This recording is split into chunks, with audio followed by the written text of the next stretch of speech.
This is Smarter San Diego TV. Millennials and baby boomers alike, they want to be in urban environments right now. Thank God for the Electoral College vote. In a 4-hour breakfast, we raised $9,000. So that's something that we take pretty seriously. And you can't diet your way into being lean and fit. They go together. In New York City, deciding what's best for the rest of the freaking country. This is not a market built on a stack of cards. It's a solid foundation. 0%. That is a thumbs up. Everyone has a life worth telling a story about. And the more adversity that you faced, the deeper your story. Well, am I going to be okay in it? Like, am I going to be able to walk? There's just so much creativity in this town that it's hard to hide it. Well, you have these beliefs, well, what do you do with it?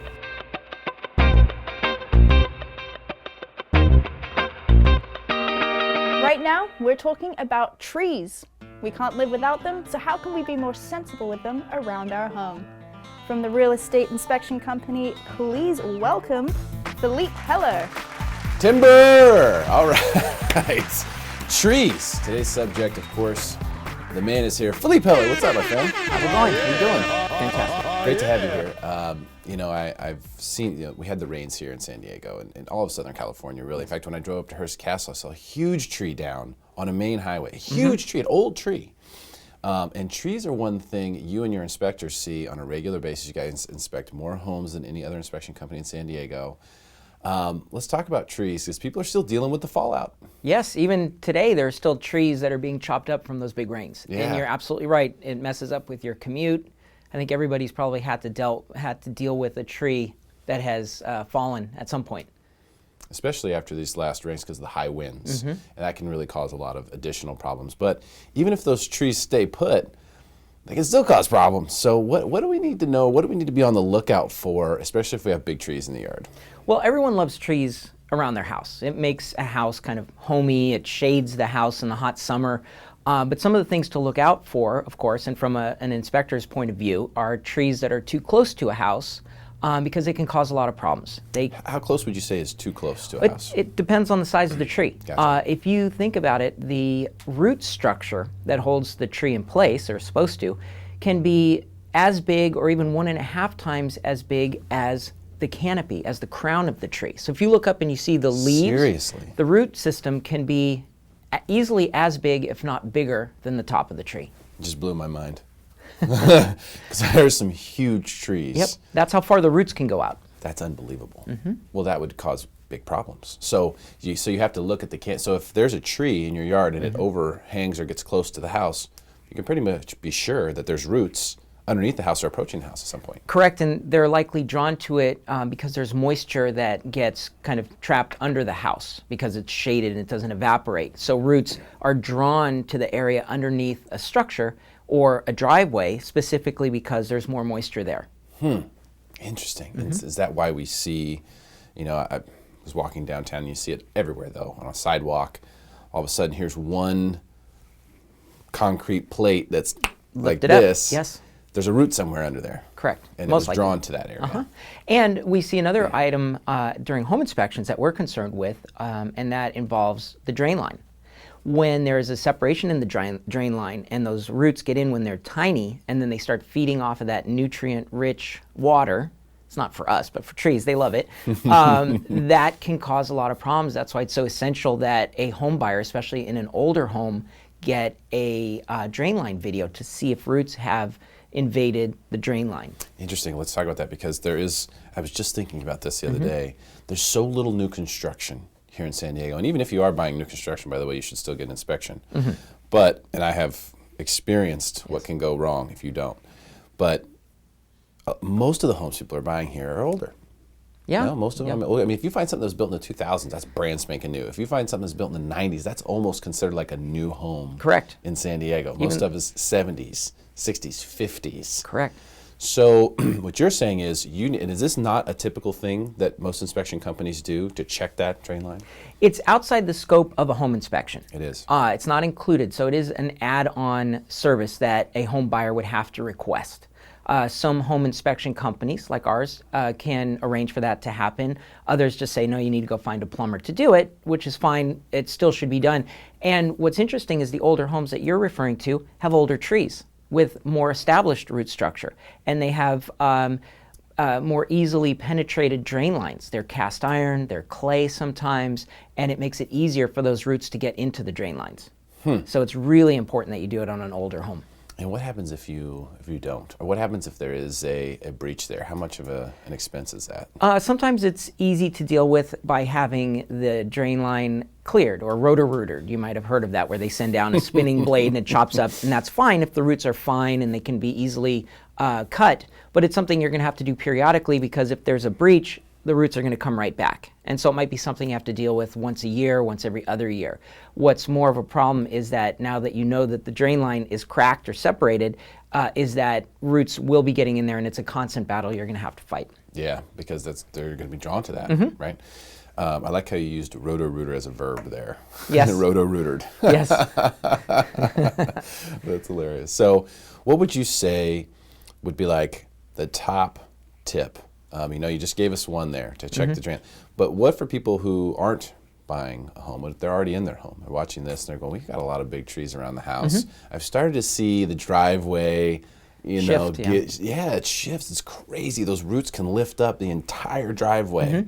And sometimes it even causes it to eventually break because the driveway can't hold itself up. Yeah, it becomes a fulcrum, and when you drive your car over it, over time, your concrete will crack. Yeah. I had that happen in my own home.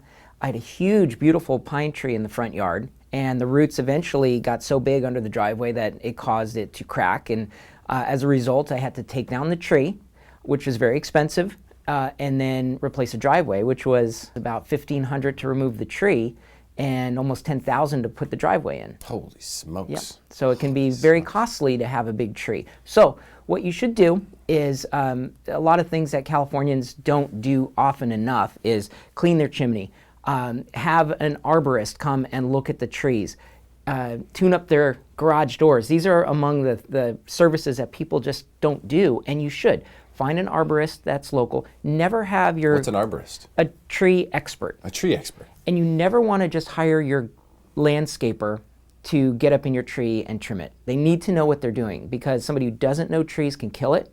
You also want to make sure that they're insured, because it's a very dangerous job. And if somebody gets hurt on your property, that's a whole other issue. Always hire a licensed, insured arborist, but have them come and look at your trees. A healthy tree requires pruning. We have bark beetles in San Diego, which are killing a lot of trees. Good point. We're going to post, you'll see some pictures that I'll send to you. Look at your trees if there's dead branches, if they are overgrown or uneven. This is a good indication that you need an arborist to come out and trim your tree for the health of the tree and for your property. It's good for your property. An arborist. Interesting. So there are tree experts out there. Absolutely. I need to know these tree experts, because I always see trees and I think, gosh, that's such a beautiful tree. What kind of tree is it? And an arborist could probably tell you that. Absolutely. So if you're not sure what kind of trees you got. Not only can they identify the tree, but they could tell you, are you watering it too much? Can we trim this root that is affecting your driveway? Because you can trim some of the roots, but on other times you don't want to just go in there and start hacking away at the roots, because not only will you weaken the tree, you can introduce infection in the tree and kill it, which you probably don't want to do. But an arborist can help you solve a lot of these problems. Trees are also really interesting. I noticed one time I was staying at a house in Big Bear, and there were trees that were right next to the house, planted right next to the house, but they had trimmed that half of the tree, right? Like probably a landscaper, not an arborist. Eventually the tree started realizing that it couldn't grow that direction, or its branches would get cut, so the branches started growing out the other direction. So they're on this side of the tree and they're growing out the other way. Yeah, sweeping around. Yeah, so life is persistent, and maybe the tree will make it if you do something stupid to it. But why not do it the right way? Exactly. The tree's trying to balance itself. It's really a balancing act, and so if you have a lot of branches on one side, that puts a lot of stress on the root system, on the trunk, and could eventually, there in Big Bear, with the snow load on the tree, could break. Yeah. And in this case, hopefully fall away from the house, but sometimes they do fall onto houses, onto cars. Fall on the neighbor's house. Yes, or fall on the neighbor's car. Cause a lot of insurance problems. That could be big issues for you. So things that can be avoided with the proper care and mostly awareness. Just know what's going on. You got trees in your house. You know you have trees in your yard. You know you do. If there's trees near your house that are maybe in the neighbor's yard, maybe have a discussion with the neighbor. Hey, have you had an arborist out? Yes. Do we know what's going on with the root system? I heard on Smarter San Diego TV that the root system can be 1 to 1.5 times as big as the canopy. And if that's true, then a lot of people need to take a close look at this stuff. Now, there are some trees that have much smaller root systems, and they're usually the faster growing trees like eucalyptus. And sometimes that's why those fall over more easily, because they grow so quickly and they have a smaller root system, and in heavy rains combined with strong winds, those are the ones that topple over. Same thing with pine trees. They get so heavy when they're laden with water, and a strong wind comes over, pushes it over, and it's a huge mess. Saw a lot of pine trees take a fall in this past storms that we experienced. Correct. Philippe Heller, thank you so much for being here today, man. Really appreciate it. As Philippe always. Heller from the real estate inspection company, making you smarter than everyone else. Stick around as we continue to do just that right here on Smarter San Diego TV.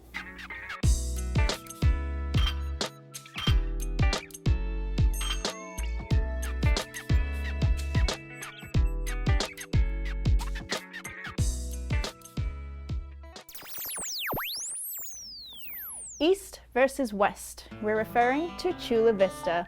We have our breakdancing realtor here to break down the difference. Please welcome Anthony Manzon. All right, here he is, the breakdancing realtor, Anthony Manzon in the house. What's up, buddy? Thank you so much for having me again. Great to have you here to dispel sort of, I don't know, is it a myth? I'm not sure. But, you know, we recently, for Win This Listing, you were on set, you were cast on the show. We did a show on the west side of Chula Vista, and I'd never been there. But, you know, all the talk of Chula Vista is East Lake, East Lake, East Lake. True. East is where it's at. East is where it's at. Bonita, you know, going a little further. But the west side, why has it been condemned for all these years? Why does it? Because most places in San Diego, you want to be west. Up where I live, you know, you want the more west, the more expensive. True. So how is it flip-flopped in Chula Vista? What's going on? So Chula Vista, it's definitely not a myth. So even when we're doing open houses, people are saying, oh, where are you looking to buy a house? I'm looking to buy a home in Chula Vista. Well, what side, east or west? They're like, oh, east. I'm not going to west. Even, to be honest, even like Chula Vistians, if that's what we're going to call them, are scared of the west. And to be honest, they shouldn't be.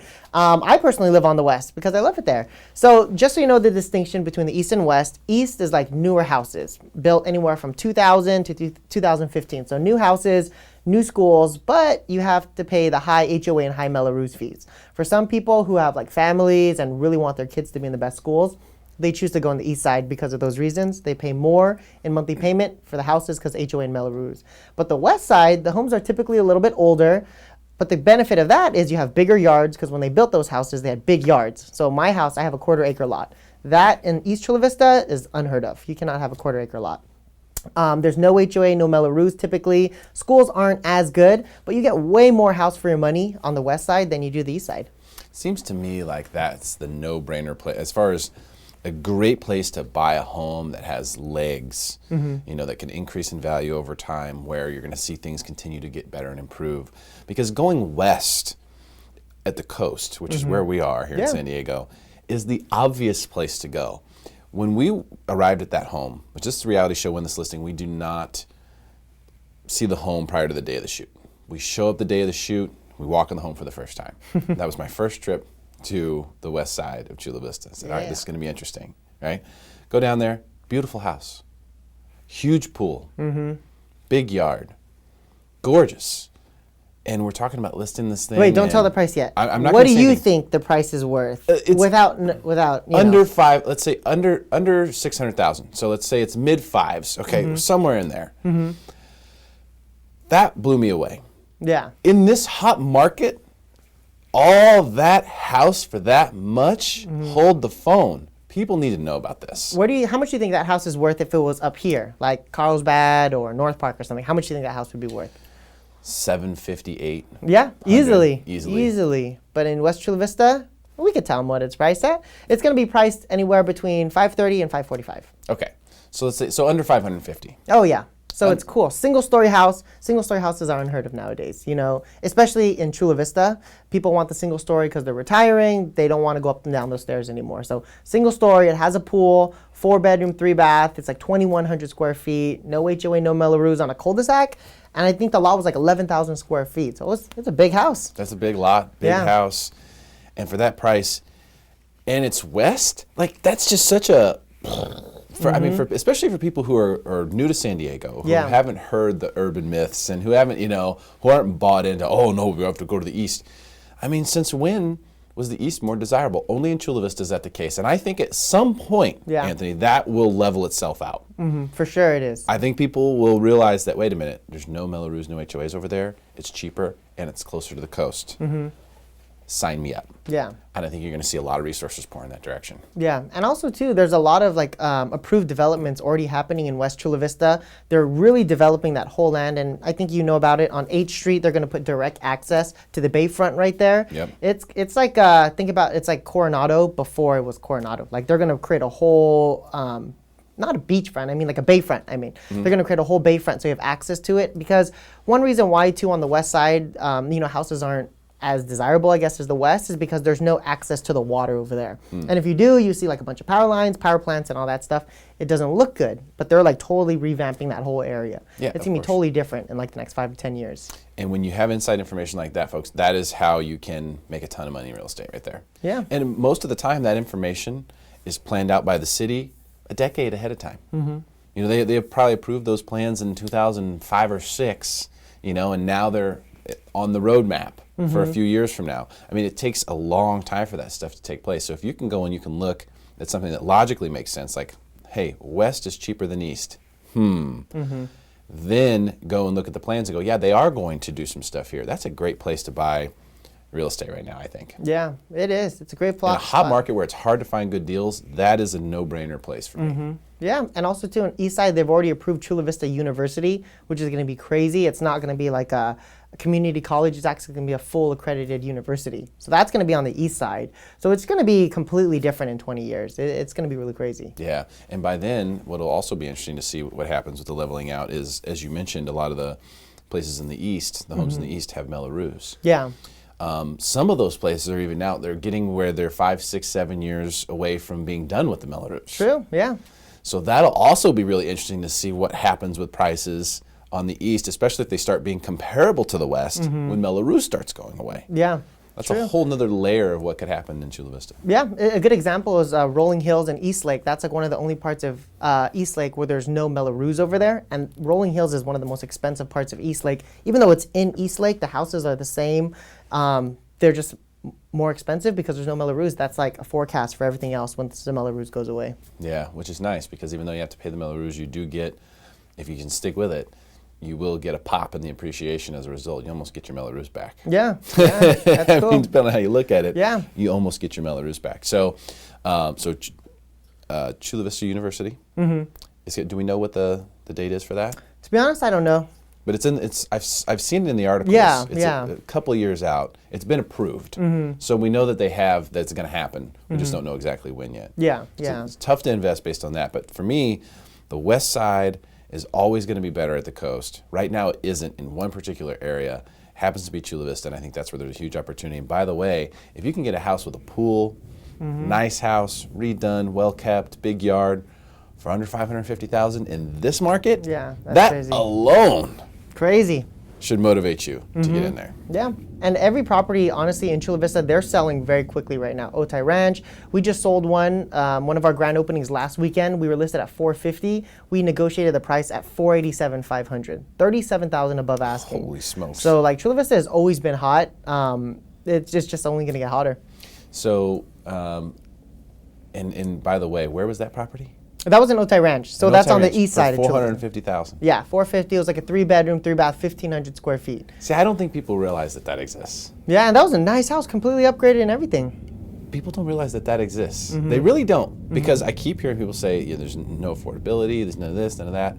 But if you look at the median price in the county, which has crept above $500,000, and then you look at what you can get down in Chula Vista, you still have amazing deals. And that's on the east side where the schools are going to be better. Yeah. So if you have kids that are of age, school age, that would maybe be a better option. Yeah.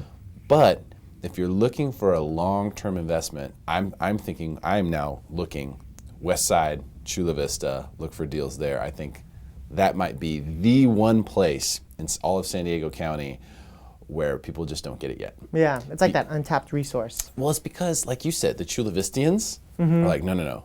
East Side for me. It's like a status thing, to be honest. Like when they go over there, like I'll be honest, when I was buying a house, I was like, oh no, we're gonna stay on the East Side no matter what. And then when my wife found that house on the West Side, I was like, there's no matter what, we're gonna get this house. Like, I've never seen a quarter acre this big. It's a split level home. We have a nice view, no HOA, no Melrose. I'm like, dang, we're getting this. And now I'm a West Chula Vistian. Yes, Yeah. and that is gonna pay off for you. Yeah, for sure. I guarantee you that is gonna pay off for you. Speaking of hot listings, what you got? Yeah, let's talk about my listing on Delaney. So it's 2221 Delaney. It's in San Ysidro, close to the border. So for families that are commute from Mexico to Chula Vista, this is a great property. It's on a cul-de-sac, super quiet neighborhood. It's a 4-bedroom, 3-bath, 2,100 square feet, completely remodeled. There's decks around the whole house. So from the master bedroom, you got a view of Mexico, you got a view of the water. Priced at $490,000. Jiminy Christmas. Yeah, it's a cool one. Completely upgraded, brand new everything. What? That is an unbelievable deal in a crazy hot market. That is definitely going to get swooped up. When is that hitting the market? So that one is on the market right now. It's on So the we're doing another grand opening this weekend. All right, so we need to get the word out. Yeah. We already got offers in. We just want to market as much as possible. Yeah, you're going to get offers. That's going to sell quick, especially completely redone with those views. Yeah. Under 500, it's a great listing. Yeah, completely upgraded. I mean, the backyard is so cool. It even has a deck in the backyard where you have a nice view also. So it's like a deck on the master bedroom and a deck in the backyard, so they use up the hill. Man, it's cool. You'll see in the pictures. Great stuff, Anthony Manzon. Thank you so much for your time today. Really appreciate it, brother. Thank you, Derek, for having me. Good luck with the top 30, under 30. Yeah, and I want to thank everybody for all the love and support, the voting the past couple of days. I am astounded with all the love and support you guys have shown me. So let's see how it goes. Tremendous stuff, my friend. Lesson learned. Remember when they used to say the same thing about downtown San Diego? Ooh, East Village. No, don't go to East Village. Look at it now. That's West Chula Vista. Take advantage in a hot market. That's one great piece of advice. And stick around for more Smarter San Diego TV, where we guarantee to make you smarter than everyone else. Commercial free.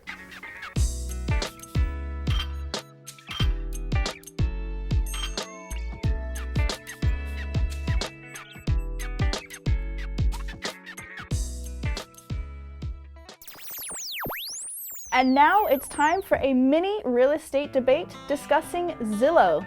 Derek is going head-to-head with agent from ISellTheCity Real Estate downtown. Please welcome Jason Cassity. There it is. There it is. Yeah, we're live now. Facebook Live. Facebook Live in it. The Jason whole Cassity. world. How you doing, man? Good. How are you? Good to see you. Jason Cassity from ISellTheCity. I'm going to share this sucker on my Facebook page, my personal Facebook page, so just waiting for it to pop up here. Let's do it. But we're going to talk Zillow. Zillow. Is it a good thing or not such a good thing for consumers? I think a lot of people, especially in our real estate debate audience, are real estate agents. So that's sort of one perspective. That's your perspective. I have almost two perspectives. Yeah, from an agent's perspective and then from a consumer or from a client's perspective. Yeah. And so I'm sort of in the industry. Yeah. But not. Yeah. I'm not an agent. I've never sold a home. All right, there it is. I'm going to share it. Boom. Right post. Share link. Oh, it's not working. Welcome to live. Here it is. All right, boom. Posted. Now that's away. Good.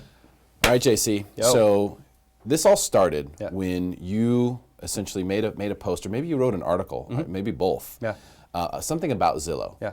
And it had to do with one of the guys who's on $1 Million Listing. Can you give us a little backstory? Sure. Yeah. I mean, I've been writing some pro Zillow stuff for a while now, so I have to preface this, I guess, with I don't work for Zillow. I'm an agent here in downtown San Diego, so I'm not a shill for the company or anything like that. But I saw Zillow bought Street Easy in New York, and they kind of rolled out their model in New York. And one of the guys from $1 Million Listing kind of got up in arms about it, put a series of Instagram posts and things like that talking about how bad it was for their industry.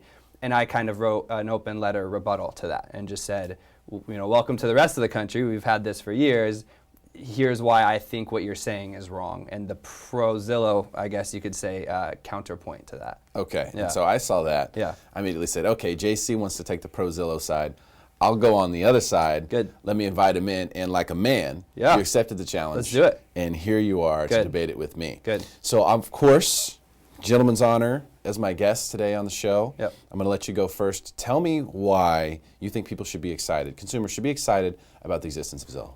I think any site or any kind of avenue that gives clients more information is good for the clients. I think as real estate agents, that's always been kind of a friction point, is because for years we were the gatekeepers of this information, right? There was MLS books and you couldn't see what was for sale unless you had your real estate agent. Now I have clients who can go on and they can see things before me sometimes, because that there's for sale by owners and coming soons and things like that on Zillow.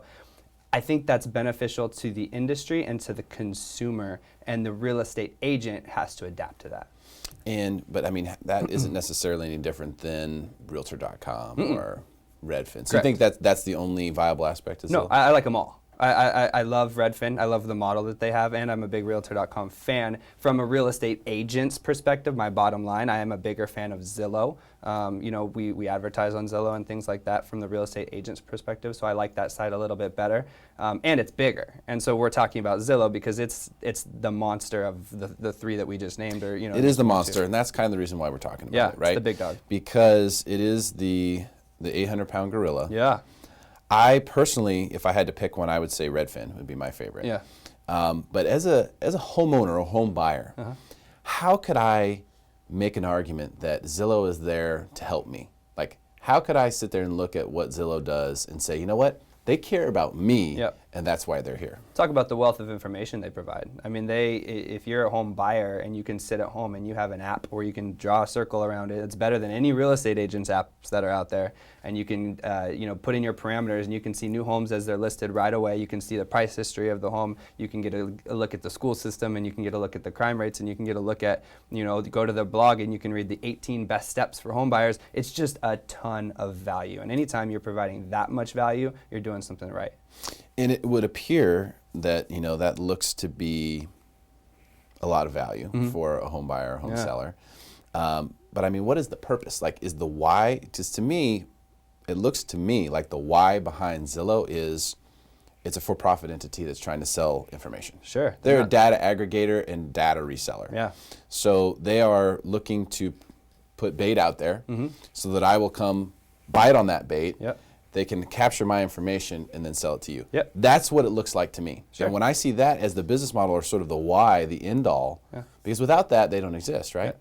But if that's what their why is, me as a consumer, I have to be kind of like, whoa, wait a minute, what's really going on? They're not a nonprofit. Yeah, and you know what I mean? So that is their business. That's their revenue model, is to sell leads of home buyers to agents who want to then service those home buyers. But none of this works if they're not providing a ton of value to capture the bait. And so if that bait is helpful, and then again, they're not turning them over to sharks, they're turning them over to real estate professionals to then help them, guide it through. I don't see what's wrong with that necessarily. And I think the value added is outweighing the potential negative. Okay, and I'm not saying that it's it's wrong to try to make a profit. Yeah. I'm not trying to say that it's a bad idea. Right.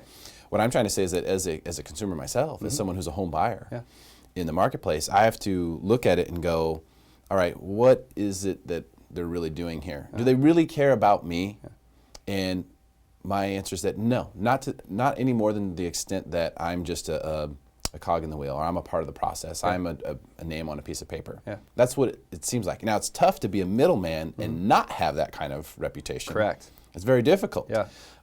But I do think that, and I don't think they're intentionally misleading anyone with those estimates. I think they're really trying hard to put something together that's as accurate as possible. It's a very difficult thing to price a home. Sure. Even if you have all the information and you're a human being, it's very difficult to do. Sure. But I do think that people rely on it too much because they do believe. Zillow is a consumer safe haven.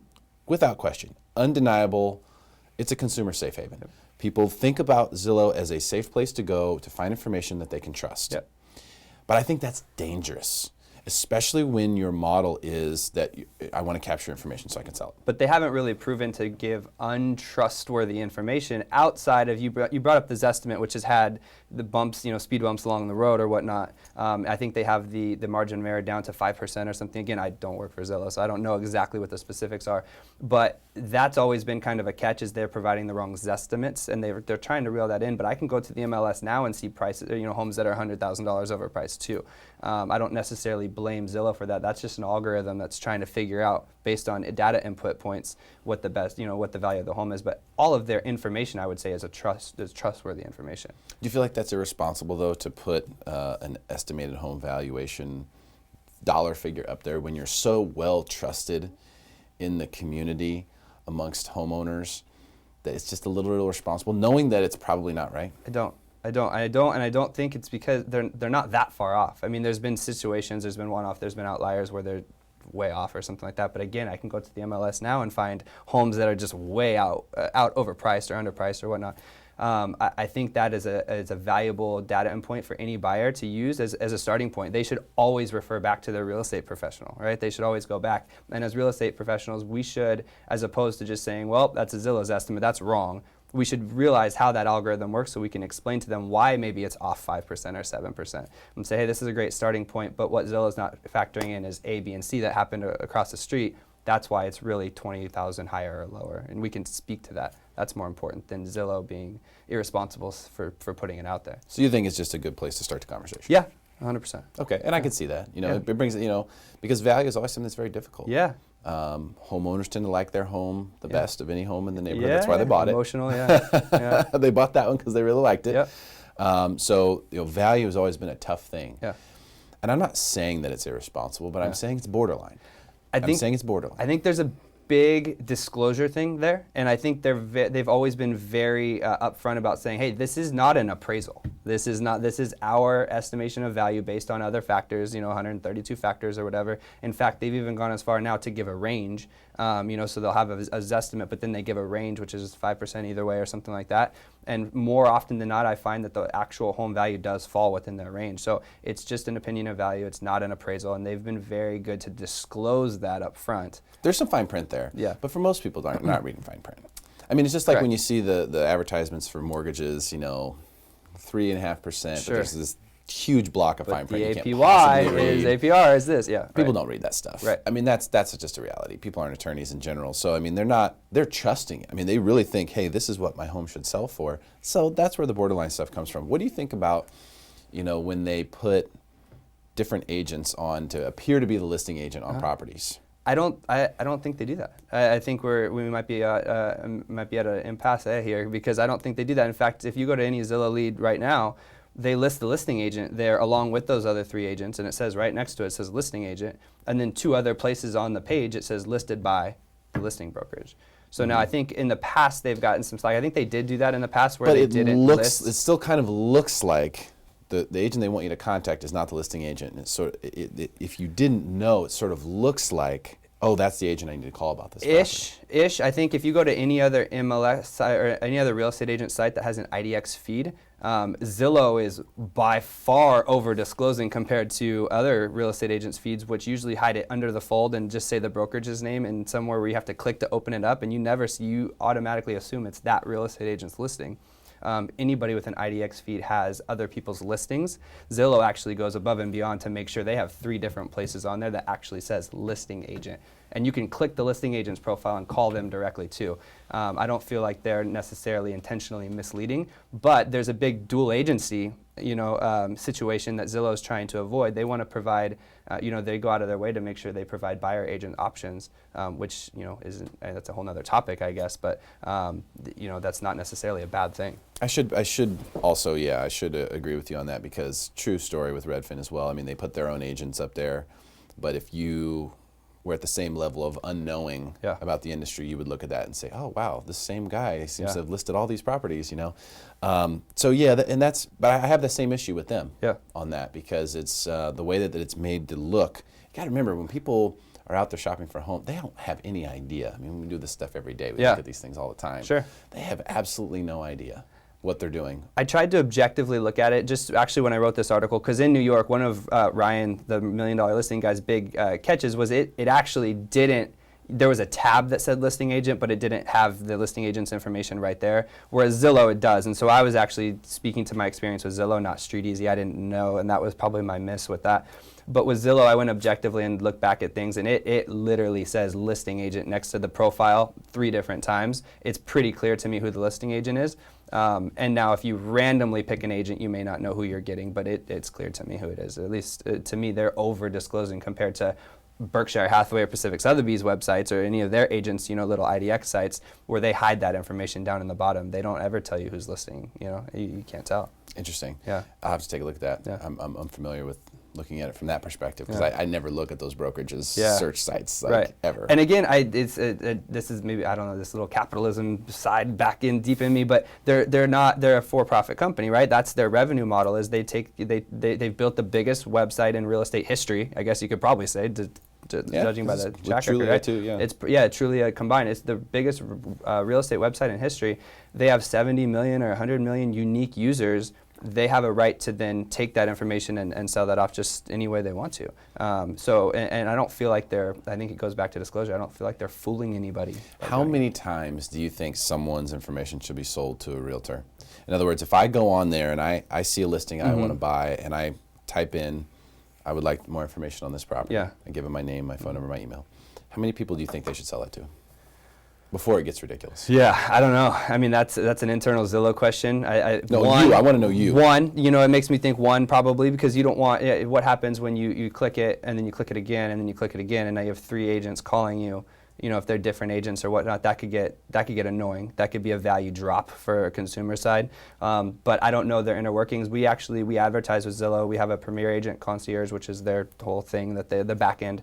And if a lead clicks in and they've already clicked into someone else, Zillow will tell us we can't help you with this lead anymore. Here's their information, but we're not going to help you with this lead anymore because they're already working with another Zillow agent. So I think they are handling it a little bit in the back end, but I still did get that information, so they still are giving the information out to multiple agents.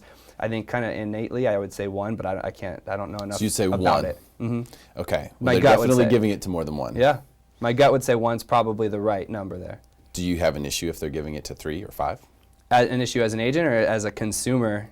On the consumer side. Yeah, on the consumer side, unless they're disclosing it right away, hey, clicking a different agent will get you another agent calling you. That's probably how that should work. If they're not, if you're just kind of selling it off, I could see having an issue with that a little bit. Yeah. I spoke to a lady recently as I'm doing consistent casting calls for our Win This Listing program, and she said she had initially gone to Zillow to find an agent, and she started getting calls from bombarded from multiple agents, and it really turned her off. Yeah. And so when she saw our casting call, she said, you know what, I'm going to maybe try to go this route where someone's going to broker the situation for me, handle bringing people together. Yeah. Now was she, you probably don't even know this, but was she clicking 18 links or, you know what I mean? I don't know. I try to trust the consumer that they're just clicking one link. She didn't know that she was doing anything wrong. How can we expect a consumer to know that, I need to come in here and be careful? Yeah. But that's what I'm saying. I'm saying, consumers actually need to be careful when you go in here. Every single thing you do is being plotted. Yeah. And the plot is, we want to get your information and sell it to as many people as possible. Right. That's the actual goal. Mm-hmm. That's the goal Zillow has. Now, as a consequence to achieve that goal, they want to try to provide as much value as possible. Correct. But the goal is to get your information and sell it. Well, the goal not is to provide you as much information as possible. Right. That's the issue I have. You're right. You're right in the sense that their goal is to make money, and they make money by providing leads to agents, and the agents pay money to be on the site, and that's their revenue stream right there.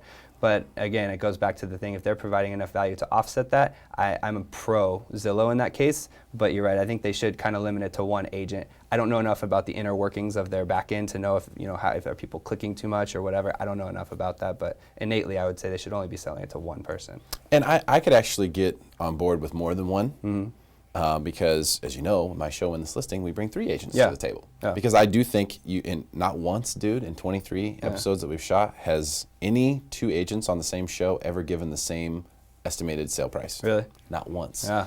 I think you have to talk to different agents. Correct. Multiple agents, it's a good idea. Correct. Unless you've worked with someone in the past and you know, hey, I click with this guy, I know he works hard, I know he do a good job. Great, stick with that guy. If you're out there searching for a brand new agent for the first time or you have no idea what the hell, then I think it's a good idea to have multiple agents. Me too. I encourage it. Even in listing presentations, I'll encourage it. Yeah, so it's okay. Yeah. I'm not saying, hey, it has to be one. You said that. Yeah.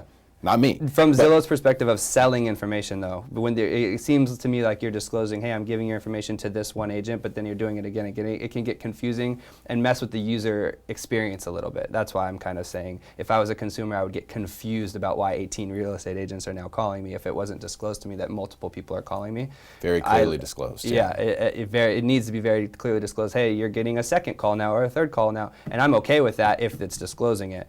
But if it's not disclosing, it seems like it could be, very confusing to a consumer. And that's where my sole issue resides. I will completely concess that the user interface is very helpful, that the information is great, and even the Zestimate, which has been proven to be pretty inaccurate overall, or pretty accurate depending upon which direction you want to go with the data, is a good conversation starter. I will concede all those things. Right. My big issue, though, is that the end-all goal appears to be more on the making money side and the selling of information side than it is on the delivering the value side. That's where my problem lies. If I look at like a Redfin as a comparison, what I see there is I see a clear difference where Redfin obviously wants to deliver more value than they do want to make the money. Their sole goal is to provide a interface that is all about value.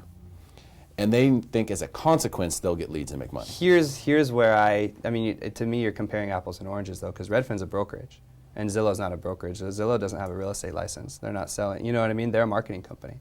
And so you're kind of comparing apples and oranges there. You need to compare Zillow with realtor.com or Trulia, which is now owned by Zillow, but not with Redfin, even though they have very similar user interfaces. Dude, as a home buyer, a home seller, I don't know that. Okay, well, I guess we could compare Zillow to the nonprofit 501c3 and say, well, they're you know what I mean? Their end goal is to help people, and Zillow's isn't. What two sides are people looking at? What three sites? Realtor.com, Zillow, Redfin. The Realtor's MLS site. You know what I mean? Okay. HomeSnap. I mean, there's a lot of options out there, but what I'm saying is, yeah, you use those, right? There's a lot of options out there, and Redfin's done a good job positioning themselves as the leading brokerage, discount brokerage, whatever, that competes with Zillow in the type, they have a great app, they have the very similar user interface, but they're not the same. Redfin's a brokerage. They're not the same, but if I'm a consumer, I'm going to both those sites to get the same information. So to me, I don't know that Redfin's a brokerage and that Zillow isn't. Right. I don't know that. I don't know if either one of them is a brokerage or either one of them isn't. All I know is that I'm going on here to look at homes for sale. I'm trying to gather information. I'm trying to do research. That's all I know.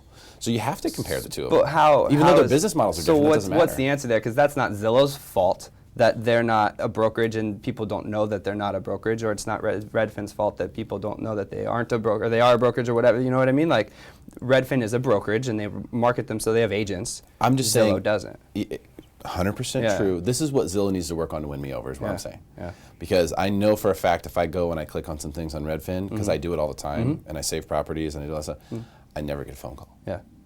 I never get bothered. Yeah.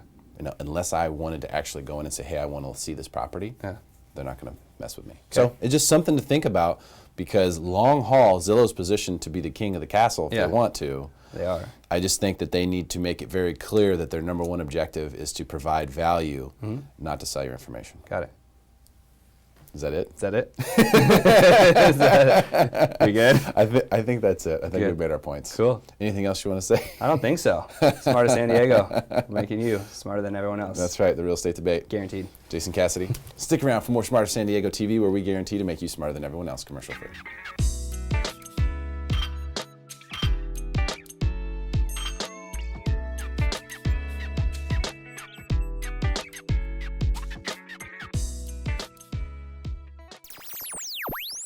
The San Diego luxury market is still alive and kicking. Here with the scoop is real estate professional from Whistle Realty. Please welcome Joe Corvisiero.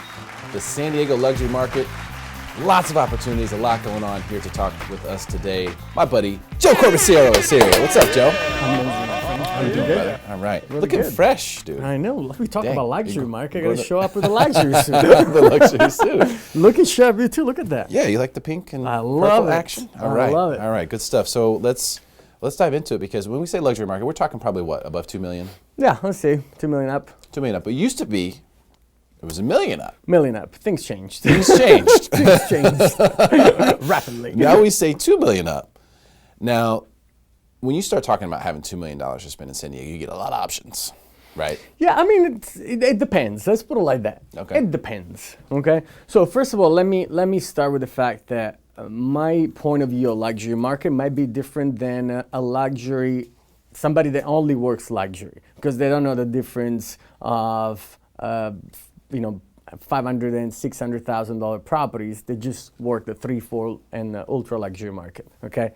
So for me, because I do both, I really have a good point. I can see the difference between, I want to say, the average people, that they're buying nowadays, and the others that actually have an opportunity of buying a $2, $3 to $4, $5 million home. By the way, where I'm from in Missouri, $500,000 or $600,000 is luxury. Right. I mean, like if you have $500,000 to spend on a house, I'll show you pictures on the way out today. What $500,000 get you in my hometown? It's a castle. Huh? Ridiculous. Ridiculous. The whole neighborhood. I know. So perspective definitely matters. But people coming to the San Diego market, the luxury buyers. I know you've been working with some buyers recently who were pretty well off. They were looking at $4, $5, $6 million houses. Correct.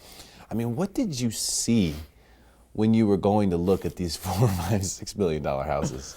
So it's ridiculous, man. You see some properties. San Diego, it's definitely one of the most beautiful places on earth. People that know me, I come from Italy, and I appreciate this place a lot. I mean, I've seen some properties here that are mind-blowing, seriously. From La Jolla to Rancho Santa Fe and Del Mar and Carlsbad and so forth. I mean, I sold a few homes in Encinitas by the coast in Carlsbad, over $2 million. Now we're working on something in Rancho Santa Fe.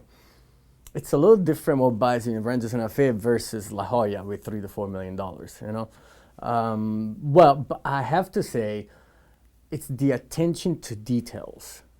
That's the difference? That's one of the most important things that when you talk about ultra luxury. We used to show properties in the $500,000, $600,000. You see a little chip paint, or you see not a perfect job alignment as far as tiles when they get laid down. That doesn't exist in a $2, $3 million. It's geometrically perfect. Everything is impeccable. When you do the home inspection, it's nearly impeccable. It's important. It's interesting even when you do comps. Property next door can be worth $500,000 less or more than the subject property because there's less of a view, or it's a less appealing entrance, or the facade is different. I mean, it's totally different. Seriously, in the ultra luxury, each property, it's unique. So you got to work what you have and do the best job you can to either negotiate a better price or sell it for top dollars. So how do you navigate that then? I mean, let's say as a buyer, I know you've been working with buyers. How do you differentiate? Is it just simply put down, hey, this is the type of buyer who's going to buy what he or she wants, and that's it? And you don't really advise, oh, okay, this is good resale. Is it a totally different mindset? Totally different. So first of all, when I work with my buyers in the ultra luxury, they have their own sheet which they score property per property, each single property, okay? You give them the sheet? No, they create their own. I have some samples which I offer to my clients, and they customize them the way they want. A lot has to do with price tag, nearest restaurants and supermarket and so forth, views, space and conditions, and emotional attachment. They add something that other people don't, which is the emotional attachment to a property, which is quite interesting. You're never going to have so they're aware of it. Yes. So there's so many things that they score for each section to make sure they're making the right decision, okay? Some of them, they just get into one property and they just fall in love with it, and that's about it. It's not about price anymore. It's about having that property. They must have that property. Others, they're more conscientious like us, they want to save some money, so they put a bid on one property and another property and so forth, try to get the best deal possible. I had some clients that probably showed 30 to 40 homes. So, and others I showed 3 homes and they just pick one for 2.8. So it depends, it really depends. But what I know is they're savvy, they know what they want, and you're not really selling anything. What do you need to know? You have to be an expert. You have to know all the facts about the area. You need to know the nearest restaurant. You need to know how long will it take to go on the freeway with traffic and without traffic, they want to know the details. For instance, showing property the bridges, you have to know how many units how many properties are inside the bridges, what does the bridges offer you, do they have security, is the trash pickup all the way to the curb, or can they come all the way to the garage? Do they offer a service to move the trash cans from the garage to the curb? Make sense? I mean, we're talking about some serious details, and obviously I don't know all the answers, so you have to be honest too. It's like, what, I get to you, give me a couple of seconds. And you pick up the phone, call somebody on my team, and we'll figure it out. It's interesting, man. It's another ball game. It's very rewarding. It's not just about money. It really, these people are real humans. Real human beings just like us. It doesn't matter, or doesn't mean because they're multimillionaire, they're different. They have different face or different eyes or whatnot. They're just really smart. And when we work with really smart people, you have to perform it, and you have to be on your A game at all times. Yeah, and you like that. I love it. I mean, I enjoy it. I enjoy it because, and then you create this beautiful relationships. One of my clients, my past clients, is an hedge fund guy and so smart. And every once in a while I call him and say, so what do you think? Where we going? And we have a chat. And so same thing, he asked me about real estate. I said, what do you think? Should I buy another home? Should I not? And I'm honest, there's some areas I think they're a little inflated. Other areas it's a buyer's market. Like for instance, talking about diving into the pricing of luxury homes and whatnot. In Rancho Santa Fe, in my opinion, is a buyer's market. There's some good deals in there for what you can get. Yeah, man. It's incredible. I mean, you can get 8,000 square feet and at $3 million. That's great. Nice, beautiful home built, 2006, 2007, 2008. I mean, the 2000s. That's amazing. Yeah. You're not going to find anything like that in La Jolla. No. It's much older, the stuff in La Jolla. Exactly. Much older. And more expensive and so forth. So it's interesting, when we talk about luxury market, it is true though, I got to tell you, we are in the lowest, in the last 13 years, this is the lowest inventory we had in the luxury market. So that's an indication people are buying. Yeah, they're buying. And when these people buy, are they, for the most part, is it similar process or is it less financing, it's more cash and... Mostly cash. Mostly cash. Yeah. That's the part that's crazy to me. So it's not only that, hey, I can afford to buy a $4 million house, but by the way, we can close in 10 days. So the ones that they have a lot of money invested and they're like in hedge funds or they're CEOs of large companies and whatnot, they do like to have a little bit of mortgage, or I would say 50% mortgage, so they can write off something, if you know what I mean. But the majority really they pay cash. That's just insane. Yeah. Just crazy. I mean, I think it's crazy when I see all the cash that gets thrown around and they buy, 2-bedroom, 1-bath, and OB for $800,000 cash, and it goes in 4 days, and it's just like, what is going on? But when you're talking about, millions of dollars that people are buying these properties cash, I mean, that's a crazy different deal than what you're normally working with in a home buying situation. Like I said, it's a different ball game. I mean, you have to be on your A game. You have to really, I think a lot has to do with attention to details.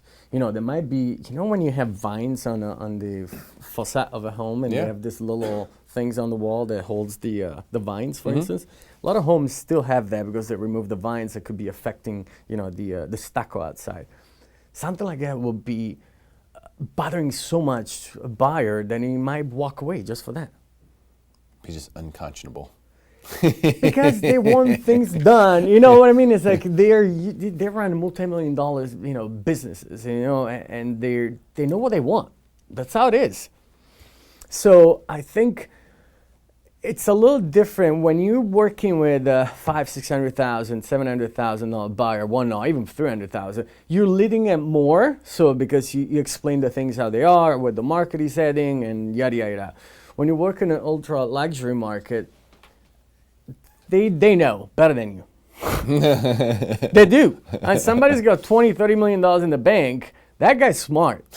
He's smart. I mean, if he's buying a $4 million cash, he's a smart man or woman, whatever. So they know the economy very well. They have financial advisors. They have attorneys. I mean, you actually deal with them. So you have an understanding that these people are really, really smart. So you don't need to talk about the market, what we're heading to, and whatnot. They might ask you, and you want to know the answer. Yes, they want to know the details about the local market. You don't have to talk about San Diego. If it's La Jolla, you have to know all about La Jolla. So it's a growing experience for me too, because every time, obviously I don't just deal with the luxury market. I do a little bit of both, and for me it's a lot of studying, a lot of analyzing, the market, and call my fellow colleagues that they only deal with the luxury market and whatnot. So and again, I have a different perspective because I come from both, so I can see the market, what is heading in the in the $500,000-$600,000, and then when it's heading to $3, $4, $5 million, which is cool. It's very, very cool, and it's been really cool watching you grow as an agent. You've really perfected your craft, Joe Corbisiero. Thank you so much, my friend, for coming in today and sharing a little behind-the-scenes action as far as what's going on in the San Diego luxury market. Stick around for more Smarter San Diego TV, where we guarantee to make you smarter than everyone else. Commercial free.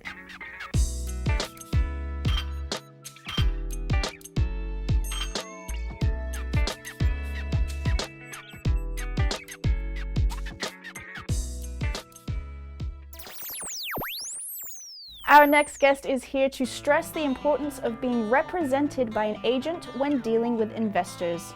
Please welcome the owner of Story Estates, Elizabeth Story. Well, should you sell your home to an investor? May seem like a good idea, but is it always the smartest move to make? Here to tell us, the champ, Elizabeth Story, is here in her purple. What's up, champ? What's up? How you doing? Thanks for having me. I can't believe I'm sitting here thinking about the episode that you haven't seen yet of Win This Listing, and can't wait to show it to you. Oh, I can't wait. Oh my gosh. Oh my gosh. So this is something that actually comes up a lot with the people who are reaching out to us applying to be on Win This Listing. For some reason in San Diego, people at 30 years can just go buy like that. Yep. And a lot of people buy a house, and then 30 years later they've done nothing to it. And so then they go to sell and they realize, wait a minute, we're looking at the other houses that are for sale online, and we're realizing our house looks really old. Yes. But we don't have 50, 60 grand to put in to redo the whole thing. Even though our house has, gone up 10 times in value, we don't have the cash. So some people think, well, the smart move is to go ahead and get a second mortgage or borrow the money from somewhere else or go into a retirement account to fix the house up. Maybe that's not even the right move to make. But the investors, they know who these people are. They're going after these people. They're targeting them. They're knocking on their doors. They're cold calling them. They're sending them flyers saying, we'll buy your house. We'll make it easy for you. Mm-hmm. What's really going on there? You know what? I've seen this a lot, and I mean a lot in my career. I'm dealing with it right now with another client. I dealt with it last year. The example that I'd like to use is a condo that needs just a little bit of work. It's, you're talking maybe $5,000-$10,000. And the investor goes to my client and says, hey, it's all cash, it's all cash. Well, first of all, this whole all cash thing, when you get paid, no matter what, it's money. It doesn't matter if it's some guy who says he has cash and a bank who has cash or a finance transaction. At the end of the day, if the money ends up in your bank account, it's cash. Mm-hmm. So that whole cash is king, that's out the window, first of all. Okay? That's an old belief, number one. Number two, when investors do that, they made their money some way. And a lot of times it's usually reaching into your pocket and taking it out and putting it into theirs. So for this specific example that I'm thinking of, the gentleman said, oh, hey, it's all cash. We won't use an agent. You don't need an agent to represent you. We'll use my agent. I'll pay for him so you don't have to pay any commission, and I'll offer you $180. That's what he offered him. The lowest comp model match in inferior condition that has sold in the last year sold for $240. The highest sold for $255. With the full 6% commission and putting it on the market, he would walk away with anywhere from $40,000 to $60,000 more than the investor said he could make it really super easy. And it happens all the time. So what they're trying to trade is ease for a lot of money, basically. Yeah. And I that's exactly what I see too. I mean, every investor who's out there running around is looking for a great deal. Well, a great deal means what? It means someone sold too low. There you see what he said. And that's what, like I used to, early on in my career, you make mistakes and you work with people who are looking for a deal. People who are looking for a deal are looking for something unrealistic. And you're right. They're looking for something that is not priced right. So don't work with those buyers because you run around forever, not going anywhere. But at the same time, if you're a seller and you're selling to an investor, they're looking for a deal, which translation, you're selling too low. They're looking for a great deal. Yeah, a great deal. You're right. Not a good deal. Yep. They pass on good deals. Right. They're looking for great deals because they have to make a lot of money. Right. In order to make it worth all the risk that they're going to take, you know, in buying your house for cash, right? So, but that's just one side of the equation. I mean, from the seller standpoint, I mean, there may be an instance you need the money desperately. They're foreclosing on your house tomorrow. There might be a situation, you know, where you would have to concess some of your equity because you need that time so desperately. Yeah. But if you don't need the time so desperately, then you've got other options. Exactly. And the kind of thing, if there's anybody sitting out there listening to this video right now and you've got an investor saying, hey, I'll pay cash, you don't need an agent, no obligation, no hassle, just let me run the numbers for you and make sure that you're making a smart decision. And the other thing, like I told this particular client, you know, he wanted to have his agent. He refuses to even do a transaction if he hires me. I would never trust somebody who doesn't want you to have your own representation. That agent represents him, and he's trying to get a really good deal, and he doesn't want me over here saying, hey, you're losing money. So that's a situation where it's just better to just walk away. And that's part of the reason why you want representation. Right. You have someone who's working on your side of the deal. Right. Because a lot of times when these investors make offers, they're not saying that they're going to bring an agent into the equation at all. In fact, the big selling point that they try to tell you is that, hey, we're going to do this without an agent. We're going to save so much money. Right? That's part of the draw. We'll do it without the agent. You know, normally you as the seller, you'd be paying for that. So we're going to go ahead and knock that off the table. Yeah. And so they use that as a selling point, which sounds good on the other side right away initially, right? Oh, we're going to save 6%? Oh, wow, you've already saved me money.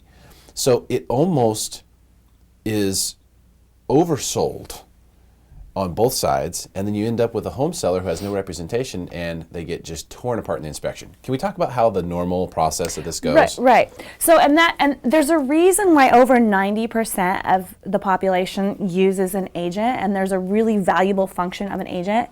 We're in a litigious state.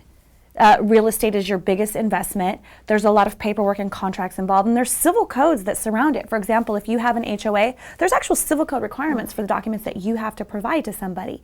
And if you don't have an agent who knows what they're doing, you might not fulfill your requirements and obligations as a seller, and then you could open yourself up to financial liability and lawsuits down the road just because you're trying to save 6%.